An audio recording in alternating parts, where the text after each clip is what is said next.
Big TV భక్తి సమాచారం WhatsApp ఛానల్లో జాయిన్ అవ్వండి. అన్ని విశేషాలు ఎప్పటికప్పుడు తెలుసుకోండి. ఈ ఆకుకు అత్యధిక స్థాయి సూర్యరశ్మిని శోషించుకోగల సామర్థ్యం ఉంది. దీన్ని నీటి మీద ఉంచితే కాడ ఎప్పుడూ కూడా ఉత్తరం వైపుకు చూపిస్తుంది. మానవ చర్యను మరో స్థాయికి తీసుకెళ్లవచ్చు. ఈ ఆకు తీసుకోవడం ద్వారా మీరే చూస్తారు, మిమ్మల్ని ఇది నిద్రపోనివ్వదు.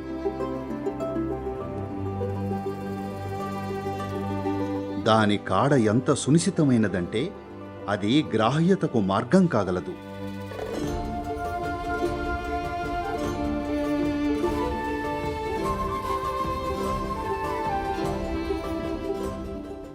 సద్గురు, సురేన్ ఇది తెలుసుకోవాలనుకుంటున్నారు. దేవతలకు తమలపాకులు అర్పించడంలోని ప్రాముఖ్యత ఏమిటి? ఓహ్, అంటే మీరు దాన్ని తినలేదన్నమాట. తెలుసా, కొంతమంది తమలపాకు మీద రాసిన మసిలోకి చూసి భవిష్యత్తు చెప్పేవాళ్ళు.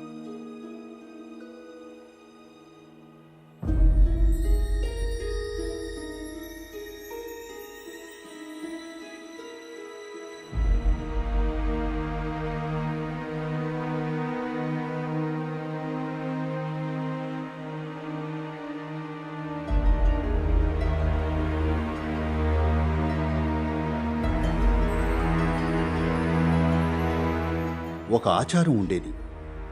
అదేమిటంటే, దీపపు మసిని తీసుకుని దాన్ని తమలపాకు మీద పూసేవాళ్ళు. బహుశా మీలో చాలామందికి తమలపాకంటే ఏమిటో తెలియదేమో. భారతదేశంలో దానికెంతో ప్రాముఖ్యం ఉంది. అరుగుదలకు మంచిది, ఆల్కలైన్ స్వభావం గలది. ఆహారంలో తెలియకుండా కొద్దిపాటి విషాలు తీసుకున్నట్లయితే వాటన్నింటినీ నిర్వీర్యం చేస్తుంది. ఎసిడిక్ విషాలేమన్నా ఉంటే అవి కూడా నిర్వీర్యం చేయబడతాయి. నాగుపాము విషాన్ని కూడా అది నిర్వీర్యం చేయగలదు. అలాగే కొంతవరకు, పూర్తిగా కాకపోయినా, అది కొన్ని అంశాలను తగ్గించగలదు. కాబట్టి భోజనం చివర్లో ప్రజలు ఈ తమలపాకును లేదా వెతలాయిని లేదా విల్లేదెలైను లేదా తాంబూలాన్ని తీసుకుంటారు. మార్షల్ సంస్కృతిలో ఎవరైనా ఈ తమలపాకు తీసుకున్నారంటే దానర్థం అతను ప్రాణాంతకమైన రిస్క్ చేస్తున్నాడని, తను శత్రువుతో ముఖాముఖి పోరాడబోతున్నాడని, సూసైడ్ మిషన్ లాగా అన్నమాట. ఈ రోజుల్లో ఆధునిక సిటీల్లో, భారతదేశంలోని అర్బన్ ప్రదేశాల్లో, క్రైమ్ గ్యాంగుల్లో దాన్ని సుపారీ అంటారు. అంటే నేను మీ మీద సుపారీ తీసుకున్నానంటే దానర్థం నేనొచ్చి మిమ్మల్ని చంపబోతున్నానని. కాబట్టి అక్కడ ఆ పదం అలా వ్యాపిస్తుంది, అతని మీద సుపారీ ఉంది అని. ఎవరు చంపితే వాళ్లకు సుపారీ అందుతుంది. సరే, దాంతోపాటు నగదు కూడా ఉంటుందనుకోండి. కాబట్టి ఈ వాడుక ఎంతో ప్రాచీన వాడుక నుండొచ్చింది. అదేమిటంటే, నేను తాంబూలం తీసుకున్నానంటే దానర్థం నేను సూసైడ్ మిషన్కు సిద్ధంగా ఉన్నాను అని. ఈ రెండింటికి ఎందుకు ముడిపడిందంటే, మానవ చర్యను మరో స్థాయికి తీసుకెళ్లొచ్చు ఈ ఆకును తీసుకోవడం ద్వారా. అయితే దానికి కనీసం అంగుళం పొడవు కాడ ఉన్నప్పుడే అలా పనిచేస్తుంది. కాడ లేకుండా దగ్గరకు తెంపితే అదే ప్రభావం చూపదు. ఈ ఆకును నాకు తెలిసి ఏ ఆకునైనా వాడచ్చు, కానీ ప్రత్యేకించి ఈ ఆకును నీటి మీద ఉంచితే కాడ ఎప్పుడూ ఉత్తరం వైపుకే మళ్ళుతుంది. ఈ విషయం తెలుసా?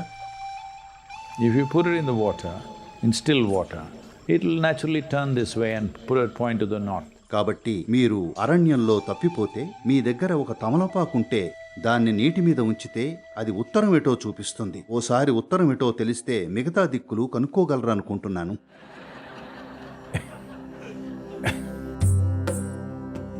తమలపాకుకు ఇంకా గ్రహణ శక్తికి సంబంధం ఎందుకు ఏర్పడిందంటే, అదొక న్యూరలాజికల్ స్టిమ్యులెంట్ లేదా నర్వస్ స్టిమ్యులెంట్ అనొచ్చు. దాన్ని తింటే మీ నాడులు కొద్దిగా అలా అవుతాయి. మీ నాడీ వ్యవస్థ సంక్లిష్టతకు, నాడీ చర్యకు, అలాగే మీ గ్రహణ శక్తికి ప్రత్యక్ష సంబంధం ఉంది. మనిషి ఎన్నో విషయాలను మరింత గొప్పగా గ్రహించగలుగుతున్నాడు ఇతర ప్రాణుల కంటే. ఎందుకంటే మనం అత్యంత సంక్లిష్టమైన నాడీ వ్యవస్థను కలిగి ఉన్నాం. వాస్తవానికి మీరు బాగా వినగలగాలి, చూడగలగాలి, వాసన పసిగట్టగలగాలి అన్ని ప్రాణుల కంటే. కానీ సిటీల్లో ఉండడం వల్ల అది మందగించింది. మీరు ప్రకృతిలో ఉన్నట్లయితే ఇవి చాలా చాలా చురుగ్గా ఉంటాయి. సహజంగానే మీరు మిగతా జీవుల కంటే ఎంతో మెరుగ్గా ఉంటారు, వాసన పసిగట్టడంలో, చూడడంలో, వినడంలో, అన్నింటిలో. కానీ అది మందగించడానికి కారణం మితిమీరిన సమాచారం. చూపు పరంగా, శబ్దాల పరంగా, రుచిపరంగా అన్నీ ఓవర్లోడింగ్గానే ఉన్నాయి. అర్బన్ సొసైటీల వల్ల ఆ కారణంగానే అది కొద్దిగా మందగించింది. లేదంటే ఓ మనిషి ప్రకృతిలో జీవిస్తే అతనికి ఉత్తమ స్థాయి పంచేంద్రియాలుంటాయి. ఎందుకంటే మనం అత్యంత సంక్లిష్టమైన నాడీ వ్యవస్థను కలిగి ఉన్నాం. దాన్ని ఇంకొంచెం హెచ్చిస్తే సహజంగానే గ్రహించగలుగుతారు. కాబట్టి గ్రాహ్యతకు సంబంధించిన సాధనాలున్న ప్రతి చోట అక్కడ ఎప్పుడూ తమలపాకు ఉంటుంది, ఖచ్చితంగా ఉంటుంది. కాబట్టి దేవిని, హనుమంతుణ్ణి, ఇంకా అనేక ఇతర దేవుళ్లను, దేవతలను ఈ ఆకుతో కప్పి ఆ తర్వాత ఆ ఆకులను తీసుకుంటారు. చూడండి, ఏదైనా దేన్నైనా తాకినప్పుడు కొన్ని ముద్రణలను విడుస్తుంది. ప్రస్తుతం మీరిక్కడ కూర్చునున్నారు. మేము మీ కుక్కను తెస్తే మీరెళ్ళిపోయిన తర్వాత కూడా అది మీరెక్కడ కూర్చున్నారో కనిపెడుతుంది, అవునా కదా? లేదు, మీరు అంతగా వాసన కొడుతున్నారనడం లేదు. కానీ కుక్క కనిపెట్టగలదు, అవునా? మీరెక్కడ కూర్చున్నారో. అది కన్ఫ్యూజ్ అవ్వదు. మీరెక్కడ కూర్చున్నారో దానికి తెలుస్తుంది, అంటే మీరక్కడ ఏదో విడిచారనే. కాబట్టి ఎటువంటి స్పర్శ అయినా అక్కడ మీరు కొంత విడుస్తారు, కొంత గ్రహిస్తారు. దీన్నే రుణానుబంధం అంటాం. ఈ కారణంగానే పురోగమించాలనుకునే యోగి రకరకాల ముద్రణలతో, కన్ఫ్యూజన్కు గురి కాకూడదనుకునే యోగి సాధారణంగా భౌతిక స్పర్శకు దూరంగా ఉంటారు. అలాగే మీరు షేక్ హ్యాండ్ ఇవ్వాలని చూస్తే తనిలా చేస్తారు. ఎందుకంటే అనవసరమైన స్పర్శ అవసరం లేదు. అది మీ గ్రాహ్యతను కన్ఫ్యూజ్ చేస్తుంది. మీరేం కోరుకుంటున్నారన్న దాని మీద ఆధారపడి ఉంటుంది. మీరు మనిషి స్పర్శ కోసం తప్పిస్తుంటే అప్పుడు కళ్ళకెవరు కనబడితే వాళ్లను వెళ్ళి గుంజుకుంటారు. కానీ మీలో మీరు బానే ఉంటే, మీ జీవాన్ని మెరుగుపరుచుకోవాలని చూస్తుంటే అప్పుడు స్పర్శను తగ్గించాలనుకుంటారు. ఎందుకంటే మరీ ఎక్కువ స్పర్శ అనేది వక్రీకరణలు తెస్తుంది జీవితాన్ని ఉన్నది ఉన్నట్టుగా చూసే మీ సామర్థ్యంలో. సరే, తమలపాకు లేదా వెత్తలే అనేది సరిగ్గా దాన్ని మెరుగుపరుస్తుంది. కాబట్టి దేవికి సంబంధించింది ఏదైనా సరే తమలపాకుతో సంబంధం కలిగి ఉంటుంది. ఇదెంతో విడ్డూరం తెలుసా? దీని గురించి భారతదేశంలో చాలామంది వాదించుకుంటూ ఉంటారు. ఎందుకంటే ఈ విషయం వాళ్లకు తెలియదు. వాళ్ళు ఆకు కొనను దేవత వైపుకు ఉంచాలి అనుకుంటారు. లేదు, ఎప్పుడూ కూడా కాడ దేవి వైపు ఉండాలి.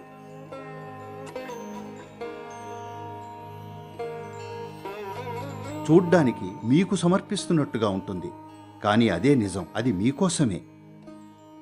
ఎందుకంటే తమలపాకు కాడకు విషయాలను గ్రహించగల సామర్థ్యం ఉంది. వక్క ఇంకా ఈ ఆకును కలిపి వాడతారు. కాబట్టి ఇంగ్లీష్ వాళ్ళు దాన్ని వక్కాకు అనడం ప్రారంభించారు. అది వక్కాకు కాదు, అది తమలపాకు.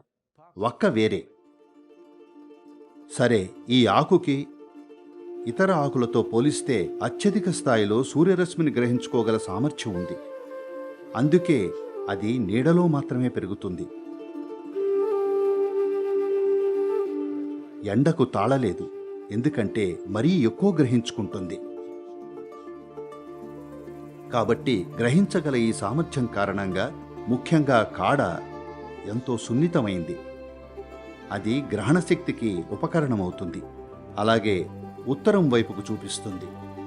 అలాగే మీరు దాన్ని తింటే అది మీ నాడీ వ్యవస్థను, తద్వారా మీ గ్రహణశక్తిని మెరుగుపరుస్తుంది. అది దేవిని తాకి ఉంటే లేదా దాని కాడ దేవి వైపుకి ఉంచి పెట్టినట్లయితే దేవి గుణాన్ని అది గ్రహించుకుంటుంది. ఆపై మీరు దాన్ని మీలోకి తీసుకోవాలనుకుంటారు. ఇదే దాని ఉద్దేశ్యం. లేదా కొంతమంది దాన్ని శరీరం మీద ఉంచుకుంటారు, కొంతమంది మణిపూరకం మీదో, అనాహత మీదో లేదా విశుద్ధి మీదో ఉంచుతారు. ఇలా చేయకండి, ఎందుకంటే దీనికి ఒక విధమైన సంసిద్ధత అవసరం. కానీ మీరు దాన్ని తినొచ్చు. ప్రతిరోజు కాదు, ఎప్పుడో ఓసారి కావాలంటే తినొచ్చు. ఖచ్చితంగా అది మీరే చూస్తారు కొద్దిగా మెరుగుదలను. ఇది కూడా ఉత్ప్రేరకం, అయితే టీ, కాఫీ లాంటిది కాదు. అది వాటిలా అగ్రెసివ్గా ఉండదు, కానీ పనిచేస్తుంది. మీరు మితిమీరి భోజనం చేసినప్పుడు ఓ తమలపాకు తింటే అప్పుడు మీరే చూస్తారు అది మిమ్మల్ని నిద్రపోనీదు. అదే సమయంలో మీకు అత్యుత్సాహంగా కూడా అనిపించదు. మీ నాడీ వ్యవస్థలో కొద్దిపాటి యాక్టివేషన్ జరుగుతుంది. కాబట్టి ఎంతో కాలంగా దీన్ని వాడుతూ వచ్చారు. అలాగే తమలపాకు గురించి ఓ ఆచారం ఉంది. మీరెప్పుడూ కూడా దాన్ని నిలువుగా చీల్చకూడదు, ఎందుకంటే ఆకు యొక్క ఈనె చాలా ముఖ్యం. కాబట్టి నిలువుగా చీల్చకూడదు. దాన్ని పంచుకోవాలనుకుంటే ఒకవేళ ఆకు ఇలా ఉంటే ఇలా అడ్డంగా కట్ చేయాలి, నిలువుగా ఎప్పుడూ కట్ చేయకూడదు. కాబట్టి ఈ విషయం గురించి ఓ పురాణ గాథ ఉంది. జరాసంధుడనే రాజుండేవాడు. జరాసంధుడు ఎంతో బలిష్ఠుడు, ఉక్కు పిడికిలతో పాలించేవాడు. అతను తూర్పు భారతాన ఉండేవాడు. తన రాజ్యాన్ని అంతటా విస్తరించాలనుకునేవాడు. అయితే కృష్ణుడు అది జరగకూడదనుకున్నాడు. కాబట్టి వాళ్ళు ఓ విధమైన మారువేషంలో వెళతారు. తర్వాత తామెవరో తెలుపుతారు. జరాసంధుడు గొప్ప మల్లయోధుడు, యుద్ధయోధుడు. కాబట్టి వాళ్ళు అతన్ని పోటీకి ఆహ్వానించినప్పుడు అతను మీరే చెప్పండి, మీరు ఎలా అంటే అలా, నేను మీతో తలపడతాను అంటాడు. దాంతో కృష్ణుడు నువ్వు భీముడితో తలపడాలి అంటాడు.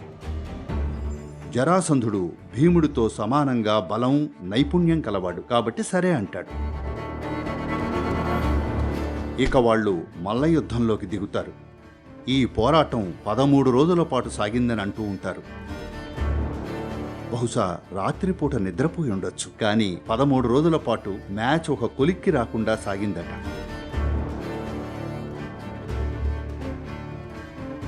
ఇద్దరూ ఘోరంగా అలసిపోయారు. అతి కష్టం మీద నిల్చోగలుగుతున్నారు. ఇద్దరూ పూర్తిగా అలసిపోయారు, కానీ ఎవరూ ఓడిపోలేదు. అప్పుడు కృష్ణుడు కూర్చుని జరాసంధుడి వైపు చూశాడు. అసలేం చేసినా ఇతను చనిపోవడం లేదేమిటి, విషయం ఏమిటి అని అతన్ని పరిశీలించాడు. అప్పుడు కృష్ణుడికి తెలిసింది, ఇతనికి ఓ వరం ఉంది. ఇతన్ని రెండుగా చీలిస్తే తప్ప చనిపోడని. కాబట్టి కృష్ణుడక్కడ కూర్చుని ఆకు ఒక్క తింటూ ఉంటాడు. ఓ తమలపాకును తీసుకుంటాడు. సరిగ్గా అప్పుడే చికాకుతో భీముడు కృష్ణుని వైపు చూస్తాడు. ఏం చెయ్యాలి, నా పని అయిపోతోంది. అతను చావడం లేదు, నేను విడిచిపెట్టను, ఇది అంతు లేకుండా సాగుతోంది, ఏం చెయ్యాలి అన్నట్టుగా. కృష్ణుడు ఓ తమలపాకును తీసుకుని నిలువునా చీలుస్తాడు. వెంటనే భీముడేం చేస్తాడంటే ఇతని 2 కాళ్లను పట్టుకుని చీల్చేస్తాడు. 2 భాగాలను 2 వైపులకు విసురుతాడు. అప్పుడు అతను చనిపోతాడు.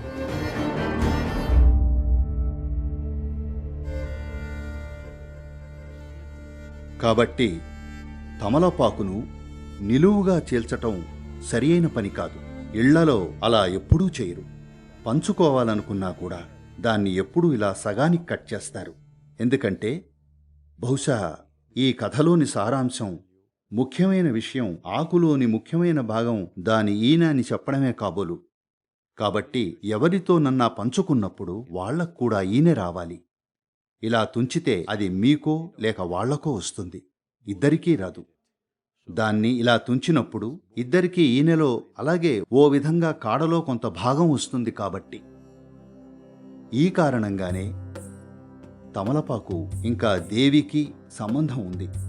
ఎందుకంటే 2 గ్రహణశక్తి కోసమే, 2 మనిషి గ్రహణశక్తి పెంపొందించేవే. For more videos like this, subscribe Big TV channel.